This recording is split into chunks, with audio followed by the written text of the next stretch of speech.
Paz y bien para todos, bienvenidos al poder de la palabra de Dios, quienes habla su servidor Fray Milton de Jesús, franciscano menor conventual, y hoy es martes 5 de mayo de la cuarta semana de Pascua. Feliz 5 de mayo a toda la comunidad mexicana presente aquí en los Estados Unidos y de igual manera a toda la comunidad mexicana que nos ven por estos medios. Antes de comenzar quiero disculparme con ustedes, ayer no pudimos salir por algunas fallas técnicas, pero hoy estamos de vuelta con todos ustedes.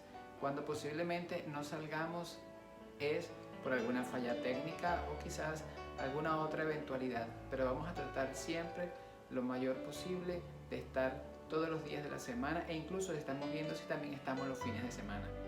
Hoy les invito a meditar, a continuar meditando el libro de los Hechos de los Apóstoles, esta vez en el capítulo 11 de los versículos del 19 al 26, ¿sí? Entonces les repito nuevamente, vamos a seguir meditando el libro de los Hechos de los Apóstoles en el capítulo 11, versículos del 19 al 26. Este capítulo 11, específicamente de los versículos ya mencionados, lleva por título la Iglesia de Antioquía o la Iglesia Naciente de Antioquía. En algunos capítulos pasados yo les explicaba acerca del hecho después de la muerte de Esteban. Muchos de estos cristianos convertidos, o mejor dicho, helenistas convertidos, tienen que huir hacia las periferias porque es donde viene la gran persecución de los cristianos. De hecho, en ese capítulo yo les explicaba de que la persecución va directamente a estos helenistas convertidos y no a los apóstoles. Es entonces en estos versículos del 19 al 26 donde vemos la iglesia naciente posterior a ese hecho de persecución de estos helenistas convertidos. Cabe destacar que Antioquía es el tercer lugar, una población bastante numerosa y muy importante en el Imperio Romano. Dicen algunos teólogos que era el tercer lugar más importante del Imperio Romano. También tenemos que tener en cuenta que el centro neurálgico era la iglesia de Jerusalén. Allí estaban los apóstoles. Entonces, al ellos saber que esta gente que se empezó a abrir y llegan hacia Antioquía, es donde envían directamente a Bernabé para que maneje la situación de esta iglesia naciente. Bernabé junto con Saulo van a llegar a esta comunidad de Antioquía y van a pasar un largo tiempo con ellos. Entonces, en resumidas palabras, se puede decir que es aquí en Antioquía donde va a comenzar una gran iglesia, una gran comunidad de personas que no vienen precisamente del judaísmo, vienen más del helenismo y obviamente están viviendo un proceso muy fuerte de conversión. Cuando nos ubiquemos en el versículo 23 y 24, nos vamos a dar cuenta también que el autor de los Hechos de los Apóstoles, quien es el Lucas, va a volver a colocar como protagonista al Espíritu Santo. Y dice así: al llegar y comprobar la gracia de Dios, se alegró. Y como era hombre bueno, lleno de fe y de Espíritu Santo, exhortó a todos a ser fieles al Señor de todo corazón. Y aquí está hablando específicamente de Bernabé, quien es la persona que va a llegar a tomar las riendas de esta iglesia naciente. En el último versículo también vamos a darnos cuenta de que es en Antioquía donde los discípulos fueron llamados por primera vez cristianos.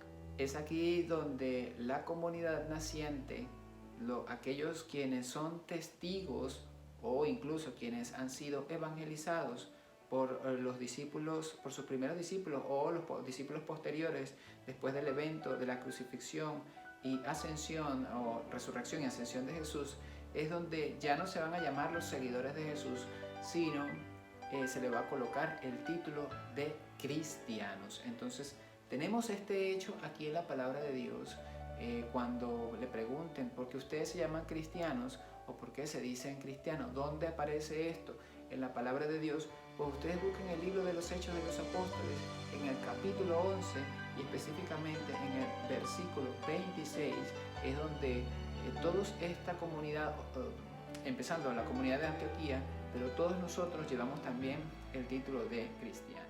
¿Qué mensaje nos regala hoy el Señor en medio de tantas dificultades que estamos pasando en el mundo? ¿Dificultades? Sí, muchísimas.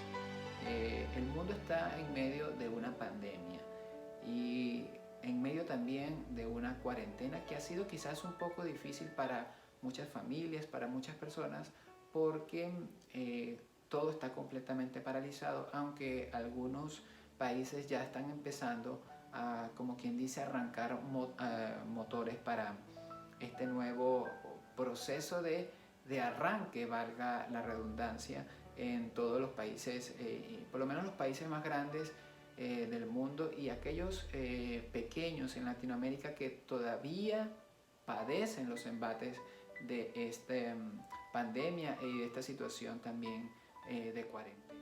También otro de los problemas que estamos viviendo específicamente en mi país, Venezuela, es la situación alarmante de un pueblo que quiere, que desea vivir en una libertad sin necesidad de la opresión, sin la necesidad de que se obliguen. Miren, mis hermanos, nosotros no podemos obligar a otras personas a que piensen como nosotros creemos que tenemos la verdad. No podemos obligar a otras personas a que tengan una vida parecida o como la mía, porque no somos propiedad de nadie. Yo no tengo propiedad a alguien y puedo someterlo, porque eso es totalmente una anarquía. No podemos tener ese pensamiento que es totalmente esclavizante. Si Dios nos ha dado la libertad a cada uno de nosotros, a cada uno de ustedes, ¿por qué nosotros tenemos que esclavizar a otras personas? Y cuando nosotros queremos imponer, porque es imposición de ideas a una sociedad, la sociedad va a ir a ese precipicio, porque tú no sabes si esa idea que tú estás cocinando en tu mente es una verdad absoluta o que va a ayudar a una sociedad. No, mis hermanos, nosotros no podemos actuar de ese modo. Nosotros no podemos arrastrar a una sociedad a que pensemos como nosotros pensemos. Por eso, cuando tenemos una sociedad en nuestras manos, debemos preguntarle cómo queremos que un país vaya caminando, porque el país no es de una persona o de una ideología. El país es de todos, porque este planeta no tiene dueño. Y si tiene dueño, el único dueño y creador de todas las cosas es Dios, quien nos ha dado la vida, el trabajo y todo lo que tenemos. Entonces, ante estos problemas y estas situaciones que nos persiguen, los apóstoles nunca se rindieron. De hecho, estoy hablando de que esta situación de la iglesia de Antioquía sucede posterior también a la persecución de los cristianos cuando es asesinado Esteban. Y ellos, aunque tienen que huir de sus territorios, se organizan para formar la iglesia y para hacer las cosas mucho mejor. Entonces el mensaje, yo creo, que nos deja el evangelio de hoy es tratar de organizarnos, de sentarnos y escucharnos. Porque el problema que nosotros tenemos en nuestras sociedades es que queremos imponer ideas y no escuchar. Hablamos demasiado y no escuchamos. Y aquí la idea es tener el sano equilibrio de escuchar y de proponer nuestras ideas. Proponer, ese es el respeto que debe tener todo ser humano. Proponer las ideas para que en grupo, en una comunidad, todas las ideas que surjan, podemos conformar una sola por el bien común. Entonces, es allí donde se trabaja mancomunadamente, donde realmente es una comunidad, pero no podemos trabajar a base de ideas superfluas o vacías o que no tienen sentido. Por eso los apóstoles van de un lugar a otro para construir mejor la iglesia que aún sigue y continúa, que es la iglesia de Dios, la iglesia que lleva el título de cristiano. ¿Y por qué Iglesia Católica? Porque es universal.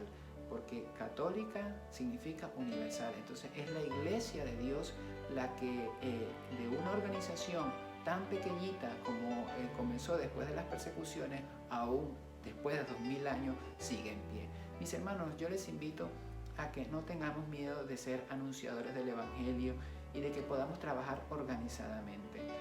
La organización, el orden, es parte de la armonía de Dios.